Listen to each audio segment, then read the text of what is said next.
पूरा देश भले ही आजादी का अमृत महोत्सव मना रहा हो, आजादी के 75 वर्ष पूर्ण होने पर मनाया जा रहा हो आजादी का अमृत महोत्सव, लेकिन आज भी यहाँ के लोगों के लिए नहीं हुआ है कोई खास परिवर्तन।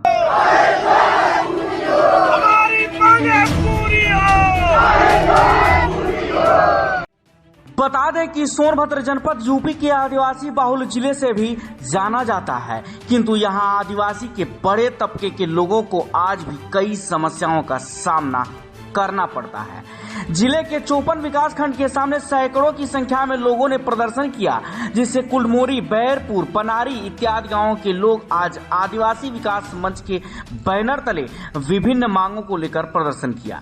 प्रदर्शनकारियों ने आने वाली सरकारों पर गंभीर आरोप लगाया। देखा जाए तो पूरे उत्तर प्रदेश में अनुसूचित जनजाति से केवल 2 विधायक हैं, जबकि दोनों सोनभद्र से ही आते हैं। ओबरा विधानसभा से दूसरी बार लगातार विधायक बने संजीव गौड़ योगी सरकार में समाज कल्याण राज्य मंत्री भी बने हैं, तो वहीं यूपी की सबसे आखिरी विधानसभा दुद्धी में भी पहली बार कमल खिला। यहां भी आदिवासी समाज से ही पहली बार विधायक बने रामदुलार गौड़, बावजूद यहां की कुछ ऐसी जटिल समस्याएं हैं जो आज भी मुंह बाएं खड़ी है। नतीजा यह रहा कि उक्त बातों को लेकर आज आदिवासियों के सड़क का रुख अख्तियार करना पड़ा।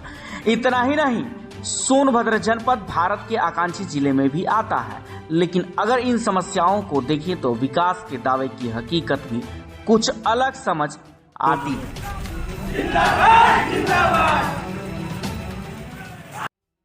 सोनभद्र के 54 विकास खंड पर प्रदर्शन का नेतृत्व कर रहे हरदेव नारायण तिवारी ने बताया कि देश और प्रदेश में चाहे जिसकी भी सरकार रही हो, आदिवासियों को बस वोट बैंक समझने का प्रयास किया गया। श्री तिवारी ने अपनी बातों में बताया कि कई गांवों के तकरीबन 10 लाख के लोग संबंधित समस्याओं से प्रभावित हैं। आज भी संबंधित क्षेत्र में पढ़ने वाले छात्र छात्राएं फफराकुंड रेलवे स्टेशन के पास कड़िया रेलवे लाइन क्रॉस करके मोटरसाइकिल, साइकिल व पैदल प्रतिदिन सैकड़ों लोग आते जाते हैं। ठीक वही स्थिति आदिवासी क्षेत्र जोगीडीह रेलवे स्टेशन के पश्चिम क्षेत्र की निवासी पढ़ने वाले बच्चे सैकड़ों की संख्या में प्रतिदिन जोगीडीह रेलवे लाइन क्रॉस करके आते हैं।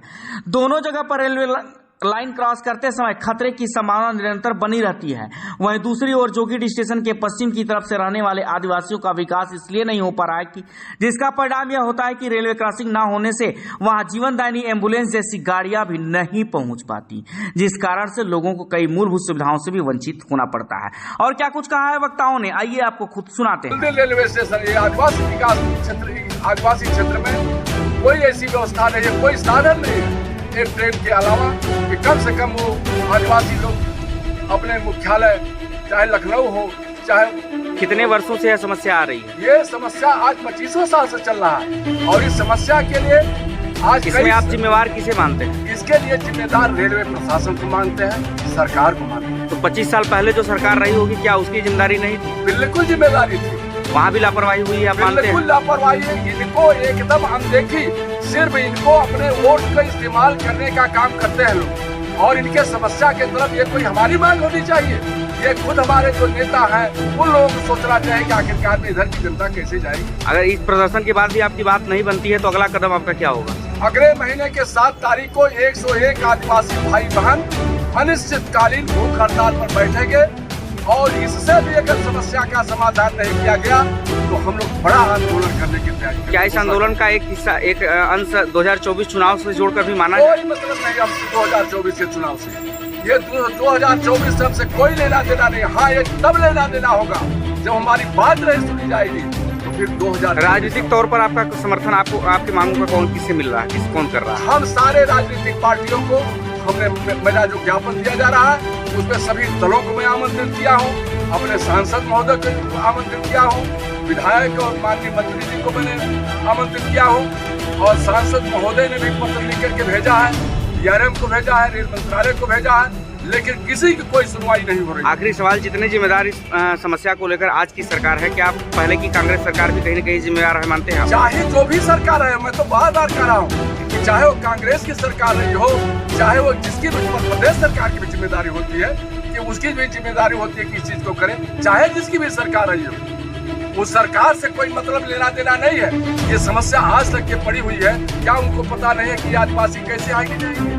उनके चारों तरफ, एक तरफ डैम है, दूसरी तरफ से रेलवे लाइन है, ये चारों तरफ से घिरे हुए हैं, उस बीच में पड़े हुए हैं। लगभग कितने लोगों को इस समस्या से समस्या आ रही है? कितने संख्या हो गया, कितने गांव इससे घिरे हुए हैं? कम से कम हम समझ रहे हैं कि एक 10 लाख के आसपास, जो कि कई आदिवासी हैं। 10 लाख की आबादी से प्रभावित हो रही है। हाँ, 10 लाख की आबादी प्रभावित हो रही है। अभी आप लोग प्रदर्शन कर रहे हैं, क्या है मांगे आपकी? हम लोगों की मांगे हैं जो आवागमन संबंधित जो हम लोग बढ़िया रेलवे स्टेशन पर ट्रेनों का ठहराव और जो रेलवे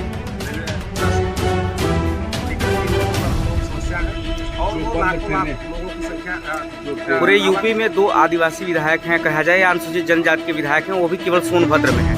ऐसे में क्या उन विधायकों में एक में मंत्री भी हैं, क्या उनसे आपको सहयोग आज तक नहीं मिला या उन तक आपने बात पहुँचाई? तो आदिवासी विकास के और आदिवासियों के हमें लोगों के सामने कुछ नहीं पता है, उन तक आपने बात पहुँचाई है? अभी तक आदिवासी विकास मंच के माध्यम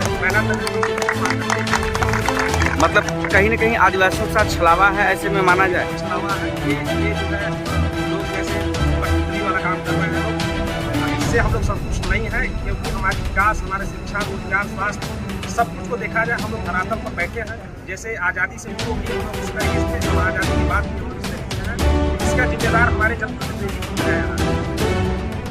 अपने परिचय बताएं आप। अरे प्रधान जी आइए, पार्टी का महासचिव हम लोगों ने आदिवासी विकास मंच का गठन किया है। आदरणीय हरदेव नारायण तिवारी जी हमारे संयोजक हैं और आसपास के आदिवासी क्षेत्र से जो हमारे आदिवासी भाई हैं, उनकी जो समस्याएं हैं उसको लेकर इस मंच का हमको गठन करना पड़ा। क्योंकि परिचय में आपने बताया कांग्रेस से है, हमने इनसे भी जाना तो 25 साल से यह समस्या आ रही है। ऐसे में क्या कांग्रेस इस बात के लिए जिम्मेदार नहीं है जो समस्या है? ऐसे हम तो 32 साल से नहीं है। नहीं,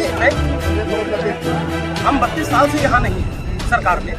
और दूसरा जो सबसे बड़ा मुद्दा है कि हमने ही तो रेल दिया है, हमने ही तो सभी ट्रेनें दी, इसको व्यवस्थित रूप से न चलाने का काम वर्तमान की सरकारों ने किया। लेकिन 25 साल के भीतर में आपकी सरकार केंद्र में रही है। केंद्र में रही है तो उन्होंने